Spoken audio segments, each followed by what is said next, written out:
Alright, so I'm just about done getting it all wired up here. Got a lot of cleaning up to do and a couple other things. Mounted that far enough back and low enough I can still mount a passenger seat, and it sits about an inch above the fuse box there. Seat brackets on these actually sit really far forward because there's only 2 points there right in the middle. And the third point's right there, so works out. But let's power her up. Radio, it's on a 250 amp solenoid, so the main kill is just a little toggle switch instead of a mechanical. And then the small one there, that's a 150 amp, I think, for the chill out, which is mounted back there with its own blower fan. That's coming up there. Alright, so this is booting up. Take a look at some of the fun stuff. I gotta label these yet. So this is ignition, fuel injectors. This should be the chill out and the blower. There we go. Remote control on the dash. Headlights, which I have a loose ground wire, so I only got one going. I got LEDs in there. I have a pretty good cutoff actually, and they're bright as shit. This button here is going to run a flasher that will flash the high beam. So this is your push to pass or as passing. This will be a short for the wiper. So this will be like your mist button basically, because the wipers are only going to be one speed. Do have what you call it, defrost. Just a bilge blower down there, takes air from the engine bay, so a little bit warmer. And then the stock location, not like off the exhaust or anything, and then just blows it out the top there. What do we got?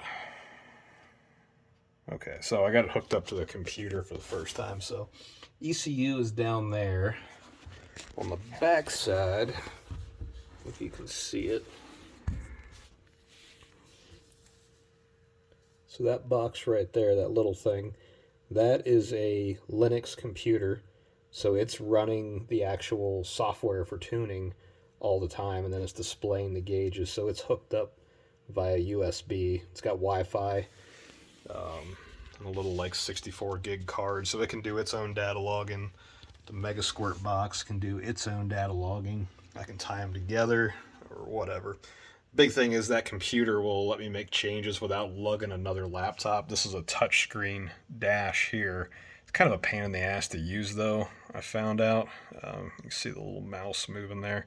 So what I'll do is I'll hook up a Wi-Fi or Bluetooth keyboard and just keep it in the pits, one of those little small ones, and with something with a trackpad on it so I can go through and make some changes. That's basically it though. I did decide to make it semi-street legal.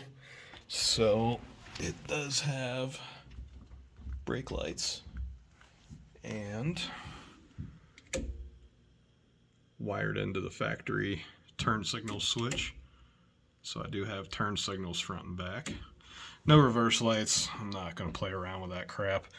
Last thing will be debating if I want to put an engine start button on the steering wheel. I don't want anyone to get confused since I don't have labels on it.